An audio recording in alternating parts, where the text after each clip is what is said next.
رکوع سے سر اٹھاتے وقت کی دعا۔ نبی کریم صلی اللہ علیہ وآلہ وسلم جب رکوع سے سر اٹھاتے تو سمع اللہ لمن حمیدہ کہتے۔ ایک شخص نے پیچھے سے کہا، ربنا ولک الحمد حمدا کثیرا طیبا مبارکا فیہ۔ آپ صلی اللہ علیہ وآلہ وسلم نے نماز سے فارغ ہو کر دریافت فرمایا کہ کس نے یہ کلمات کہے ہیں؟ اس شخص نے جواب دیا کہ میں نے۔ اس پر آپ صلی اللہ علیہ وآلہ وسلم نے فرمایا کہ میں نے 30 سے زیادہ فرشتوں کو دیکھا کہ ان کلمات کے لکھنے میں وہ ایک دوسرے پر سبقت لے جانا چاہتے تھے۔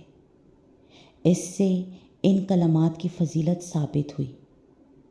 اس کی دلیل صحیح بخاری کی 799 نمبر حدیث میں موجود ہے۔